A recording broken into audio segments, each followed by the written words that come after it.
আসসালামু আলাইকুম রহমতুল্লাহি বারাকাতু। সমাজসেবা অধিদপ্তরের ইউনিয়ন সমাজকর্মী নিয়োগ পরীক্ষা 2016 সালের যে প্রশ্নটা আছে সেই প্রশ্নটা আমরা এখন সমাধান করব। প্রথমে 1 নম্বর প্রশ্ন আমরা দেখি। বাংলাদেশ ছাড়া কোন অঞ্চলের মানুষের মুখের ভাষা বাংলা? এর উত্তর হবে উড়িষ্যা। উড়িষ্যার মানুষের মুখের ভাষা বাংলা। এছাড়াও পশ্চিমবঙ্গ, ত্রিপুরা, বিহার ও আসামের কয়েকটি অঞ্চলের মানুষের ভাষা বাংলা। 2 নম্বর প্রশ্ন, তারিখ শব্দটি কোন ভাষা থেকে বাংলা ভাষায় এসেছে? তো তারিখ শব্দটি মূলত আরবি ভাষা থেকে বাংলা ভাষায় এসেছে। 3 নম্বর প্রশ্ন, রিকশা কোন ভাষার শব্দ? রিকশা হচ্ছে আমাদের জাপানি ভাষার শব্দ। রিকশা জাপানি ভাষার শব্দ। 4 নম্বর প্রশ্ন, প্রচলিত বিদেশি শব্দের ভাবানুমূলক প্রতিশব্দকে কি বলা হয়? এর উত্তর হবে পারিভাষিক শব্দ। তাহলে বিদেশি শব্দের ভাবানুমূলক প্রতিশব্দকে কি বলা হয়? পারিভাষিক শব্দ। আমরা 5 নম্বর প্রশ্ন দেখি। বাংলা ভাষায় যৌগিক স্বরধ্বনি কতটি? বা বাংলা ভাষায় যৌগিক স্বরধ্বনির সংখ্যা কতটি? এর উত্তর হবে 25টি। আমরা জানি যে বর্গীয় বর্ণগুলো আছে সেগুলো হচ্ছে সব যৌগিক স্বরধ্বনি। 6 নম্বর প্রশ্ন, ব্রহ্মপুত্র শব্দের যে যুক্ত বর্ণটা আছে এই যুক্ত বর্ণটা কোন কোন বর্ণের সংযুক্ত রূপ? এখানে উত্তর হবে আমাদের হ এবং ম। হ যোগ ম এর যুক্ত রূপ হচ্ছে ব্রহ্মপুত্রের যে যুক্ত বর্ণটি আছে সেটি। উপরিউক্ত সন্ধিবদ্ধ শব্দ কোনটি? উপরিউক্ত যে শব্দটা আছে এই উপরিউক্তর সন্ধিবদ্ধ শব্দ কোনটি? এর উত্তর হবে উপযুক্ত।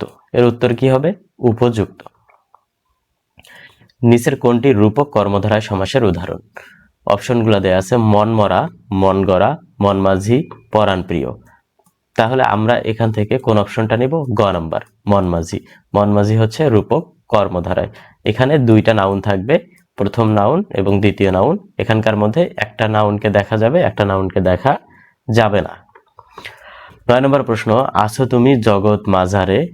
এখানে মাঝারে শব্দটি কোন অর্থে ব্যবহৃত হয়েছে? তাহলে মাঝারে শব্দটি বাইরে অর্থে ব্যবহৃত হয়েছে, ব্যক্তি অর্থে ব্যবহৃত হয়েছে, মধ্যে অর্থে ব্যবহৃত হয়েছে নাকি সঙ্গে অর্থে ব্যবহৃত হয়েছে? এর উত্তর হবে খ নাম্বার, ব্যক্তি অর্থে ব্যবহৃত হয়েছে। বিশ্বজনে হিতকর, এই বাক্যটাকে যদি আমরা এক কথায় প্রকাশ করি তাহলে সেটা কি হবে? সেটা হবে বিশ্বজনীন। সেটা কি হবে? বিশ্বজনীন। তাহলে 10 নম্বর প্রশ্নের অ্যান্সার আমাদের গ। তামার বিষ বাগধারাটির অর্থ কি? আমরা সবাই জানি তামার বিষ বাগধারার অর্থ হচ্ছে অর্থের কুপ্রভাব। এরপর আমরা দেখব পরের প্রশ্ন, একটি অপূর্ণ বাক্যের শেষে অন্য বাক্যের অবতারণা করতে কি চিহ্ন বসে? এটা হবে কোলন চিহ্ন বসে। একটি অপূর্ণ বাক্যের শেষে যদি আমরা আরেকটি বাক্যর অবতারণা করি বা আরেকটি বাক্যকে নিয়ে আসি তাহলে সেখানে কি দিতে হবে? কোলন চিহ্ন দিতে হবে। 13 নম্বর প্রশ্ন, অন্ধবধূ কবিতায় কোন পাখির চেঁচিয়ে সারা হওয়ার কথা উল্লেখ করা হয়েছে? অপশনগুলো আছে, ক নাম্বার আছে কাক, খ নাম্বার আছে চোখ গোল, গ নাম্বার আছে কোকিল এবং ঘ নাম্বার আছে শালিক। এখানে উত্তর হবে চোখ গোল পাখির। চোখ গোল পাখির। 14 নম্বর প্রশ্ন, বন্যেরা বনে সুন্দর, শিশুরা মাতৃ করে, এটি কি? এটি হচ্ছে একটি প্রবাদ। এটি একটি প্রবাদ। এটা আমরা পড়েছি, ভাব সম্প্রসারণে পড়েছি ক্লাস 9-10-এ। কাজী নজরুল ইসলামের প্রথম কাব্যগ্রন্থের নাম কি? কাজী নজরুল ইসলামের প্রথম কাব্যগ্রন্থের নাম হচ্ছে অগ্নিবীণা। কাজী নজরুল ইসলাম যে প্রথম কাব্যগ্রন্থটা লিখেছেন তার নাম অগ্নিবীণা। 16 নম্বর প্রশ্ন আমরা দেখি, প্রবাসের দিনগুলি গ্রন্থের রচয়িতাকে? প্রবাসের দিনগুলি গ্রন্থের রচয়িতা হচ্ছে জাহানারা ইমাম। ভানুসিংহ কার ছদ্মনাম? ভানুসিংহ রবীন্দ্রনাথ ঠাকুরের ছদ্মনাম। উত্তর হবে ক নাম্বার। 18 নম্বর প্রশ্ন, অন্নদামঙ্গল কাব্য কোন যুগের কাব্য? অন্নদামঙ্গল হচ্ছে মধ্যযুগের কাব্য। অন্নদামঙ্গল মধ্যযুগের কাব্য। অনুমান করা যায় যে 1752 থেকে 1752 বা 1753 সালে এই অন্নদামোহন কাব্যটি রচিত হয়। এটি রচনা করেন মধ্যযুগের শেষ বড় কবি ভারতচন্দ্র রায়গুণাকার। তাহলে অন্নদামঙ্গল কাব্যটি কে রচনা করেন? ভারতচন্দ্র রায়গুণাকার। অমৃতাক্ষর ছন্দের প্রবর্তক কে? প্রবর্তক হচ্ছে মাইকেল মধুসূদন দত্ত। এরপর আমরা যদি দেখি যদ্যপি এর সন্ধিবিচ্ছেদ কি? যদ্যপি এটি খুবই গুরুত্বপূর্ণ একটা শব্দ। এর সন্ধিবিচ্ছেদ হচ্ছে যদি যোগ অপি, যদি যোগ অপি। অপশন খ নাম্বার, যদি যোগ অপি। 21 নম্বর প্রশ্ন আমরা দেখি কোনটি শুদ্ধ বানান? কোনটি শুদ্ধ বানান? এখানে কমিশন বানানটা কোনটা শুদ্ধ? তাহলে আমরা এই ক নাম্বারটা দেখব, এইটাই হচ্ছে শুদ্ধ। COMMISSION, কমিশন, এই বানানটাই আমাদের শুদ্ধ। 22 নম্বর প্রশ্ন পিপল শব্দটি এর অ্যাডজেক্টিভ কি? পিপলের অ্যাডজেক্টিভ হচ্ছে পপুলাস। পিপলের অ্যাডজেক্টিভ কি? Populous, POPULOUS, populous. He is innocent dash the charge, তাহলে এখানে ড্যাশে কি বসবে? ড্যাশে বসবে of. He is innocent of the charge, তাহলে হচ্ছে আমরা এখানে অপশন ক নম্বরের অফ বসাবো। ডিনাই শব্দটির নাউন কি? ডিনাই যে শব্দটা আছে এটা নাউন হচ্ছে ডেনিয়াল। এটা নাউন কি? ডেনিয়াল। এর পরের প্রশ্নটা আমরা দেখি he has no control dash dash himself. He has no control dash himself, এখানে ড্যাশের মধ্যে কি বসবে? ওভার বসবে। ড্যাশের মধ্যে বসবে ওভার, তাহলে হবে he has no control over himself. কন্ট্রোলের পরে সবসময় কি হয়? কন্ট্রোল ওভার হয়, কন্ট্রোল ওভার হয়। নুল অ্যান্ড ভয়েড, 26 নম্বর প্রশ্ন নুল অ্যান্ড ভয়েড এর বাংলা কোনটি? নুল আর ভয়েড এর বাংলা হচ্ছে বাতিল হয়ে যাওয়া, বাতিল হয়ে যাওয়া। 27 নম্বর এটা হবে আমাদের কোনটি মেটেরিয়াল নাউন নয়? কোনটি মেটেরিয়াল নাউন নয়? তাহলে মেটেরিয়াল নাউন নয় কোনটি?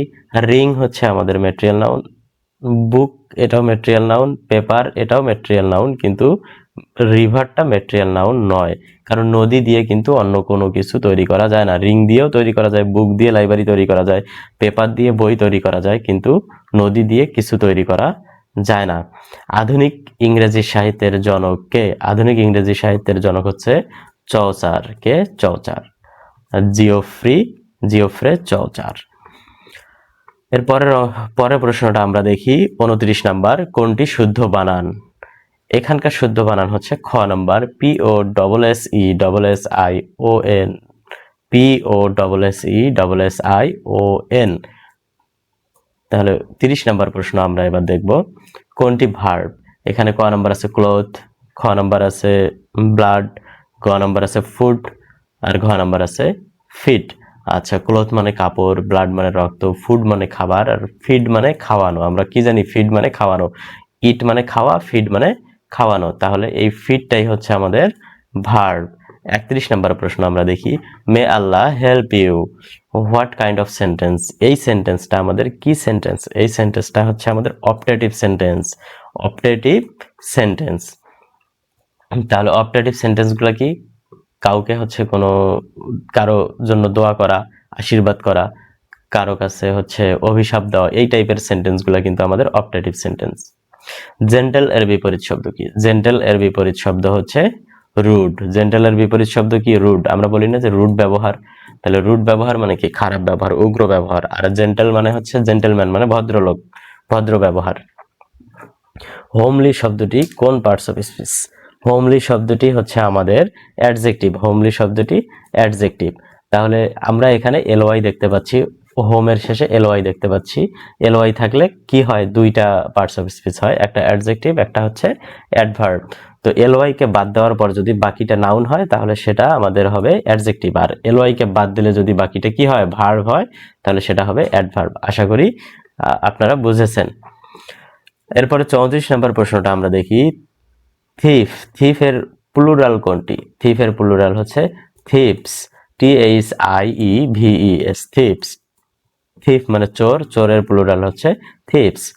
35 নম্বর প্রশ্ন স্টুডেন্ট আর কনসার্নড ড্যাশ দেয়ার রেজাল্ট। স্টুডেন্ট আর কনসার্নড ড্যাশ দেয়ার রেজাল্ট, এখানে ড্যাশের মধ্যে কি বসবে? ড্যাশের মধ্যে বসবে ফর, ড্যাশের মধ্যে বসতেছে ফর। 36 নম্বর প্রশ্ন ক্লাইমেট হলো, ক্লাইমেট মানে কি? ক্লাইমেট মানে হচ্ছে জলবায়ু, ক্লাইমেট মানে জলবায়ু। অপশনগুলো কি কি দেওয়া আছে? আবহাওয়া, পরিবেশ, ঋতু, জলবায়ু। তো তো কাছাকাছি অপশন দেয়া আছে, তা আমাদের খুব ভালোভাবে মনে রাখতে হবে। 37 নম্বর প্রশ্ন আমরা দেখি, কোনটি স্ত্রীবাচক শব্দ? কোনটি স্ত্রীবাচক শব্দ? তাহলে এখানে অপশনগুলো কি আছে? মুন, মুন মানে হচ্ছে চাঁদ, বয় মানে বালক, নন অফ দিস মানে হচ্ছে এগুলার কোনোটাই নয়, আর এখানে আছে কুইন। তো আমরা জানি কুইন মানে রানী, তো রানী তো অবশ্যই স্ত্রীবাচক শব্দ হবে। 38 নম্বর প্রশ্ন আমরা দেখি, বিউটিফুল শব্দটি কোন পার্টস অফ স্পিচ? বিউটিফুল হচ্ছে মানে কি? বিউটিফুল মানে সুন্দর, তার মানে এটা একটা গুণ। তো এই গুণগুলা সাধারণত কি হয়? অ্যাডজেক্টিভ হয়। তাহলে বিউটিফুল শব্দটি অ্যাডজেক্টিভ। 39 নম্বর প্রশ্ন, পার্টস অফ স্পিচ কত প্রকার? পার্টস অফ স্পিচ হচ্ছে 8 প্রকার: noun, pronoun, adjective, verb, adverb, preposition, conjunction, interjection. 40 নম্বর প্রশ্নটা আমরা দেখি, ট্রুথ শব্দটির অ্যাডজেক্টিভ কি? ট্রুথ শব্দটির অ্যাডজেক্টিভ হচ্ছে ট্রু। ট্রুথ শব্দের অ্যাডজেক্টিভ কি? ট্রু। এরপর আমরা 41 নম্বর প্রশ্ন দেখি, বঙ্গভঙ্গ রদ হয় কোন সালে? বঙ্গভঙ্গ রদ হয় 1911 সালে। 1911 সালে। আর বঙ্গভঙ্গ হয় কত সালে? বঙ্গভঙ্গ বাস্তবায়ন হয় 1905 সালে, এটা মনে রাখতে হবে। আর রদ হয় কত সালে? 1911 সালে। বঙ্গবন্ধুর জন্মদিন কত তারিখ? বঙ্গবন্ধুর জন্মদিন হচ্ছে 17 মার্চ। এরপরে আমরা দেখব, স্বাধীনতা যুদ্ধের মহিলা বীর প্রতীক কতজন? স্বাধীনতা যুদ্ধের মহিলা বীর প্রতীক হচ্ছে 2 জন। তাদের একজনের নাম হচ্ছে সেতারা বেগম, আরেকজনের নাম হচ্ছে তারামন বিবি। একজন হচ্ছে সেতারা বেগম, সেতারা বেগম 2 নম্বর সেক্টরে যুদ্ধ করেছিলেন এবং তারামন বিবি 11 নং সেক্টরে যুদ্ধ করেছিলেন। 44 নম্বর প্রশ্ন, বাংলাদেশের সর্বদক্ষিণের দ্বীপ কোনটি? বাংলাদেশের সর্বদক্ষিণের দ্বীপ হচ্ছে সেন্ট মার্টিন। বাংলাদেশের সর্বদক্ষিণের দ্বীপ সেন্ট মার্টিন। 45 নম্বর প্রশ্ন আমরা দেখি, বাংলাদেশের সর্বোচ্চ শৃঙ্গের নাম কি? বাংলাদেশের সর্বোচ্চ শৃঙ্গের নাম হচ্ছে তাজিং ডং। ঘ নম্বর, তাজিং ডং। আর এটাকে কিন্তু বিজয়ও বলা হয়। এটাকে কি বলা হয়? বিজয়ও বলা হয়। আর এটি বান্দরবান জেলার রুমা জেলায় অবস্থিত, রুমা উপজেলায় অবস্থিত। বাংলাদেশে বেশি রেশম হয় কোন স্থানে? বাংলাদেশের রাজশাহীতে সবথেকে বেশি রেশম চাষ হয়। বাংলাদেশের পার্লামেন্টের প্রতীক কি? বাংলাদেশের পার্লামেন্টের প্রতীক হচ্ছে শাপলা। বাংলাদেশের পার্লামেন্টের প্রতীক শাপলা। হাইতির রাজধানীর নাম হচ্ছে পোর্ট অফ প্রিন্স। হাইতির রাজধানীর নাম পোর্ট অফ প্রিন্স। এবার কিন্তু 2026 বিশ্বকাপে হাইতি খুব ভালো খেলছে, হাইতি খুবই ভালো ফুটবল খেলছে। সেই হাইতির রাজধানী হচ্ছে পোর্ট অফ প্রিন্স।